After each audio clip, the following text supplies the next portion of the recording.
All right, this is part two.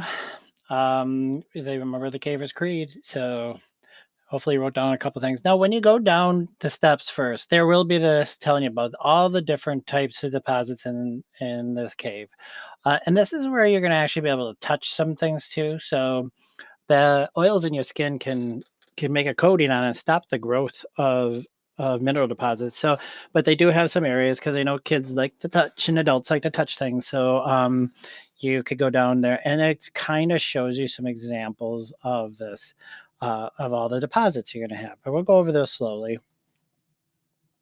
Now, just to back up, a spelunker is somebody who is a cave explorer. It's a like and maps them for a hobby. They're sometimes called cavers.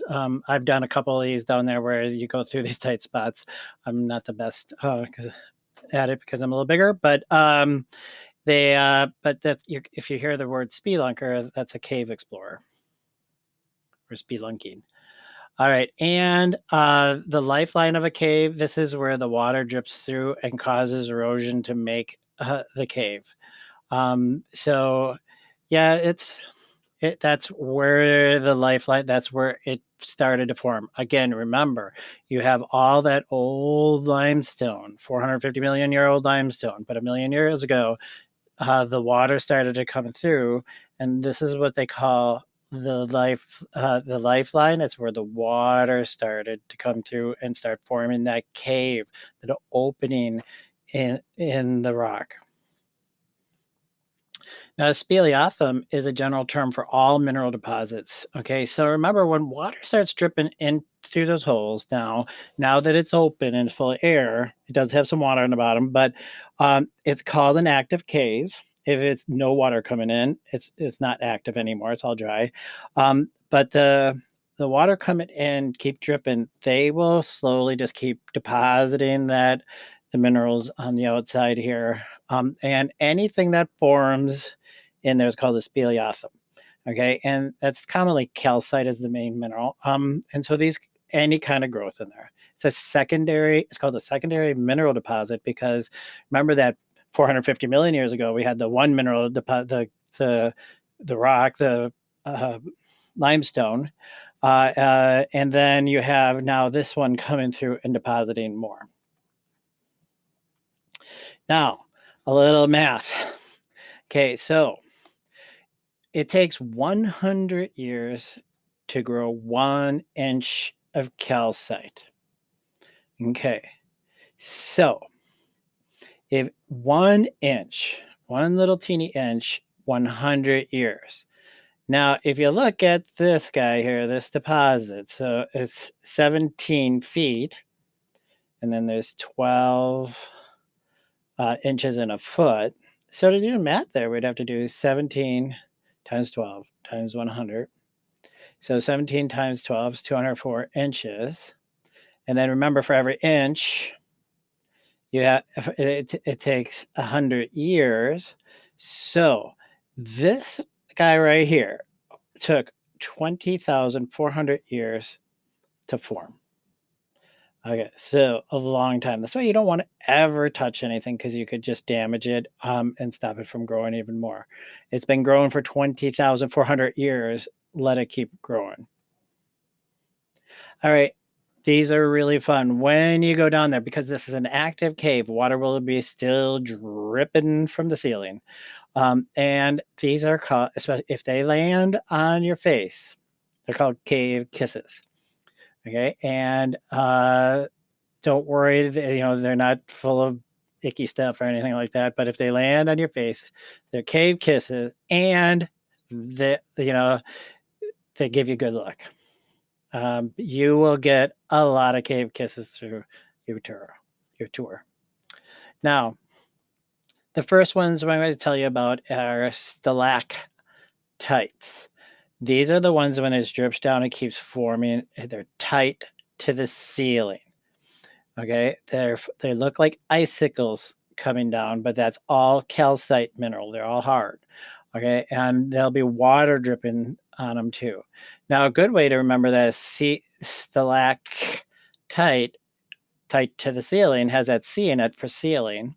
So that's why there's a, geologists will always say stalactites hold tight to the ceiling because of the C in there. Okay, so you'll find all different types of stalactites.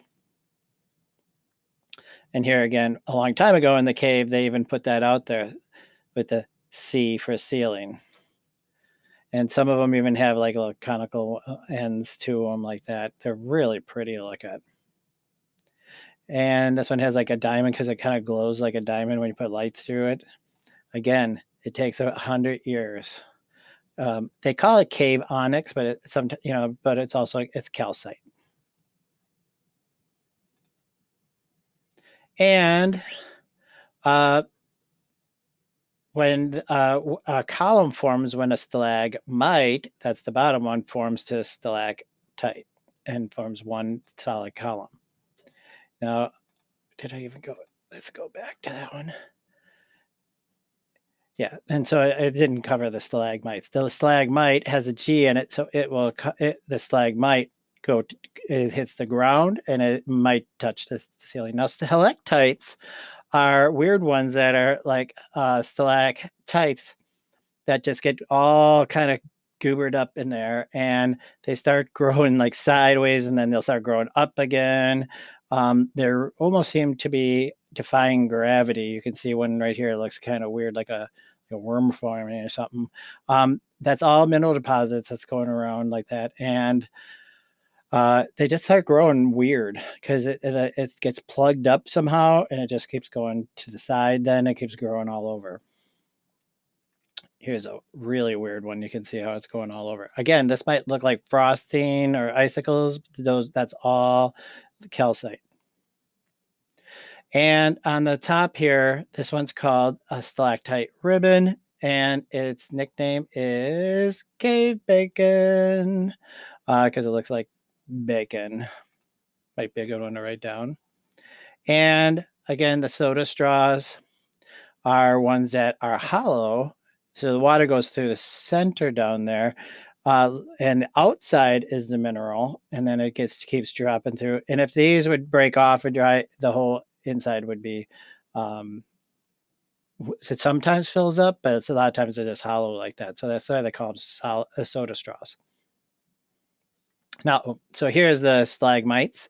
Again, stalagmite is forms on the bottom and goes up because if it drips from the ceiling, it's going to land on the floor, on the ground, and start building up the minerals too.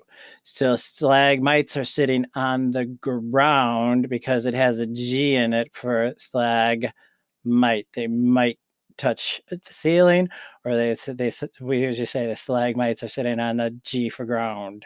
And you can see the picture from a long time ago. They used to, on the tours, they would hold those signs up.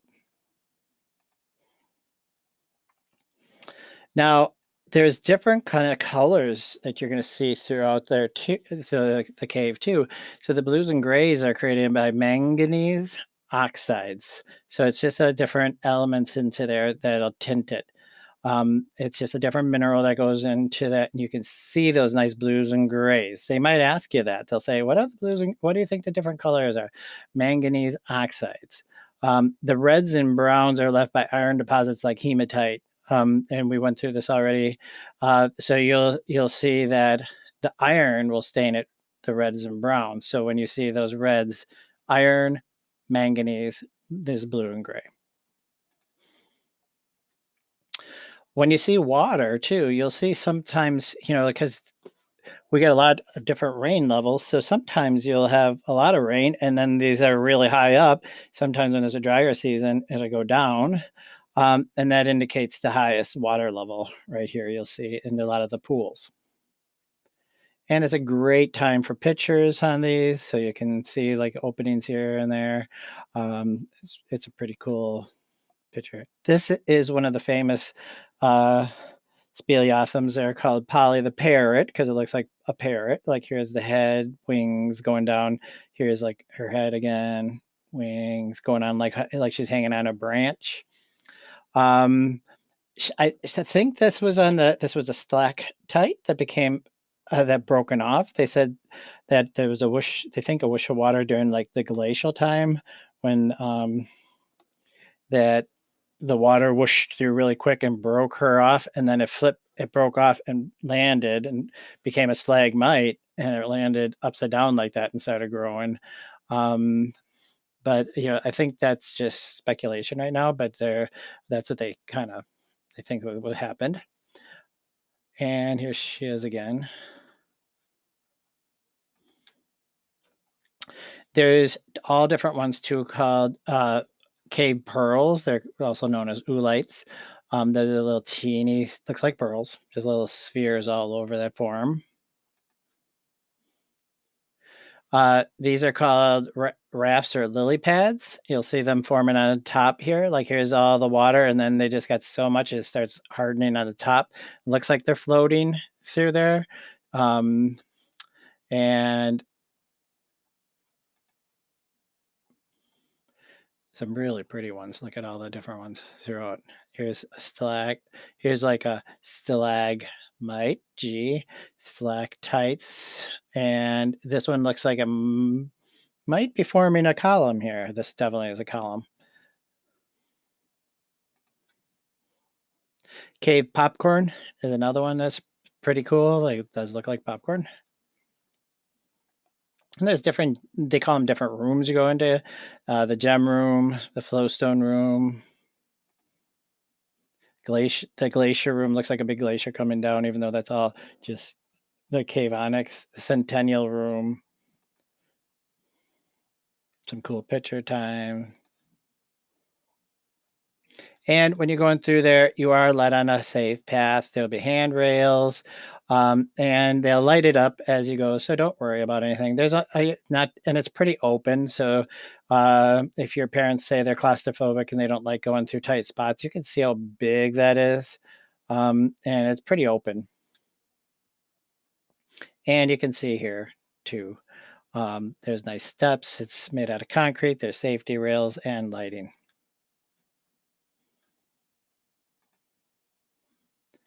Okay, so we're gonna go back. So again, a little test. Take nothing but pictures. Leave nothing but